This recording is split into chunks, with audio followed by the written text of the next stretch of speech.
চলে আসলাম রাঙামাটির বিখ্যাত পলওয়েল পার্কে। ঢুকেই প্রথমে দেখলাম জেব্রা মামার দেখা পেলাম। আমি তো বলেই চলে যাচ্ছিলাম জেব্রা মামাকে না দেখে, আবার ব্যাগ নিয়ে চলে আসলাম দেখা করতে। এখানে আরেকটা রয়েছে হরিণের ভাস্কর্য, একদম দুইটা হরিণ রয়েছে এখানে।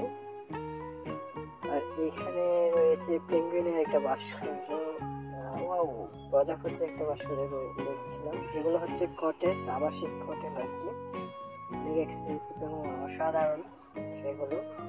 যদিও বা থাকা হয়নি। এখানে রয়েছে শিশুদের খেলা করার জন্য বিভিন্ন রাইড, খেলনা, এগুলো পে করে মনে হয় করতে হবে। আমি আসলে এদিকে ভিডিও করেছিলাম, বাট এগুলো ডিলিট করে দিয়েছিলাম, এখন নেই। তো এখানে একটা সুন্দর আমাদের ঐতিহ্য উপস্থাপন করেছেন ভাস্কর্য শিল্পী, যে গ্রামের মহিলাদের ধান ভাড়ার দৃশ্য অনেক সুন্দর হয়েছে। যদিও আমার কাছে ধানের প্রতিকৃতিটা সুন্দর লাগে না, এগুলো জাস্ট কিরকম লাগছে, কিন্তু পুরো দৃশ্যটা আমার কাছে অনেক ভালো লেগেছে। জীবনে কখনো এরকম দৃশ্য দেখা হয়নি সরাসরি, কিন্তু এই যে ভাস্কর্যের বদলেতে দেখলাম আর কি সরাসরি, যে ধানগুলো মুরগি দুটি বেঁধে খাচ্ছে, বাচ্চা কাচ্চা ফ্যামিলি নিয়ে। আমাকেও তো দেখা যাচ্ছে, দেখি এখানে আপারা হচ্ছে দুইটা আপা দেখিতে করছে আর কি। তো এখান থেকে লেকের ভিউটা অনেক সুন্দর দেখা যায় বাস্তবে, কিন্তু ওই যে এখানে এগুলো কি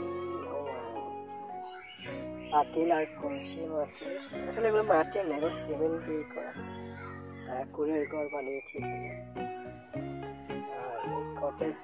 কটেজের পাশে অনেক সুন্দর পাম অয়েলের গাছ আছে, কিন্তু কটেজগুলো আসলে এখানে আরো কিছু আপা কলসি নিয়ে পানি ঢালছে।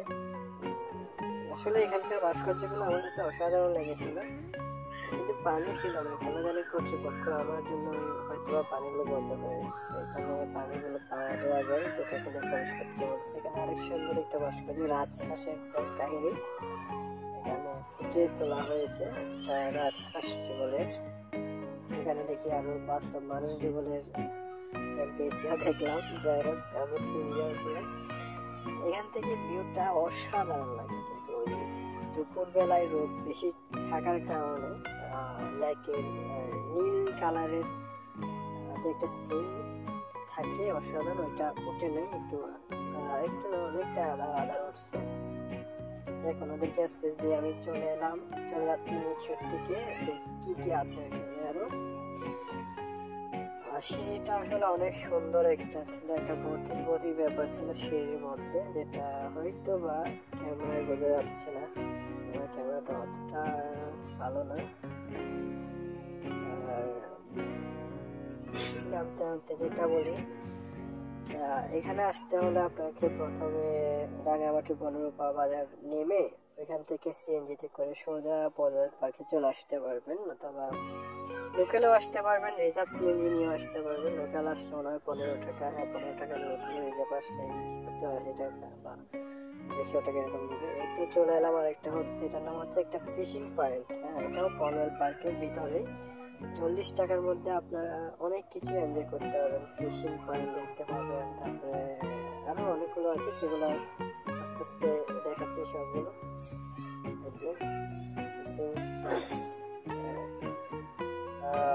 এখানে এই জায়গাটা কিন্তু বাস্তবে দেখলে আপনি মানে কি বলবো, অবাক হয়ে যাবেন, এতটা সুন্দর ছিল। লাইটগুলো তো আরো জটিল ছিল, একটা রাজকীয় ভাব ছিল লাইটগুলোর মধ্যে। এগুলো যদিও বা দিনের বেলায় দেখা যায় নাই, সন্ধ্যায় বা রাত্রের দিকে থাকলে তখন এই ভিউটা খুব সেরকম করে এনজয় করা যায়, লাইটগুলো বিশেষ করে। এই পয়েন্টটা অন্যরকম একটা ফিল থাকে যখন আপনি আসবেন। এখানে বসার জন্য চেয়ার রয়েছে। দুপুরবেলা তো এই জন্যই এই লেকের নীল সৌন্দর্য দেখা যাচ্ছে। এখান থেকে ঘাট এবং জ্বলন্ত ব্রিজ, রাঙামাটির জ্বলন্ত ব্রিজ না, আবার যে জাস্ট বলওয়েল পার্কের ভিতরে যে ঝুলন্ত ব্রিজটা, এটার সামনে ভিডিওতে আসবে ক্লিয়ার। তো এটা হচ্ছে এই পর্যটকদের জন্য কিছু রাখা। এটা হচ্ছে ঝুলন্ত ব্রিজ। আমার কিন্তু ঝুলন্ত ব্রিজে চড়তে একটু ভয় লাগে। এই জায়গাটাতে যদি আপনি আসেন সশরীরে, তাহলে মনে হবে যে আপনি বাংলাদেশে কোথাও নেই, আপনি আছেন সিঙ্গাপুরে। ওই রকম লাগবে, যে সিঙ্গাপুরে একটা মাছ সিংহের কম্বিনেশনে যে ভাস্কর্য রয়েছে ওইটি এখানে আছে। এই মাছের ইয়া দিয়ে পানি পড়ে, কিন্তু পানিগুলো এখন বন্ধ আছে, আমি জানি না। আসলে বাস্তবে অসাধারণ লাগছে। এখানে পানি থাকে নীল কালার, কিন্তু আজকে নাকি আমার কারণে হয়তো খালি করে রেখেছে। জায়গাটা আসলে অনেক সুন্দর লাগছে এখানে। আমি বললাম না, আপনি যদি সরাসরি এখানে থাকেন তখন আপনি বাংলাদেশে আছেন সেটা মনে হবে না। এটা চলে আসলাম এখন হচ্ছে, এটা হচ্ছে লাভ পয়েন্ট। আমি যেদিক থেকে হেঁটে আসছি ওই দিকে হচ্ছে লাভ সিম্বলটা, যেটা বিখ্যাত, অনেকেই চেনেন। আমি কিন্তু এটা মানুষ থাকার কারণে ক্যামেরাতে নিতে পারিনি। তো এই চেয়ারগুলো আমার কাছে এত সুন্দর লাগছে না, গরু গাড়ি ছাকার মতো বসে বসে এনজয় করা যায়, ভিউগুলো দেখা যায়। বিশেষ করে আপনি যদি কাপল হন বা আপনার গার্লফ্রেন্ড বয়ফ্রেন্ড হাজব্যান্ড ওয়াইফ, তাহলে জায়গাগুলো অনেক সুন্দর করে এনজয় করা যায়। আর এখানে রয়েছে বিশাল একটা চিলের ভাস্কর্য, আমার কাছে অনেক সুন্দর লেগেছিল এটা। চলে আসলাম আরেকটা পয়েন্টে। এটা হচ্ছে ওই যে মহিলা কতগুলো কলসি নিয়ে পানি ইয়ে করছিল, ওই কলসির পানিগুলো এসে এসে এখানে জমা হয়, মানে প্রত্যেক থেকে এখানে এই দিক দিয়ে পরে এই কুয়োর মধ্যে আসে। কিন্তু আজকে ওই পানির লাইন বন্ধ করে রাখায় এই পানিগুলো পড়ছে না জলের মতো করে, কিন্তু এখানে পড়ে। আজকে দেখি বন্ধ। আসলে কি বলবো, দেখো চলে আসতেছি ওই কলার পার্ক থেকে। সবাই ভালো থাকবেন, আর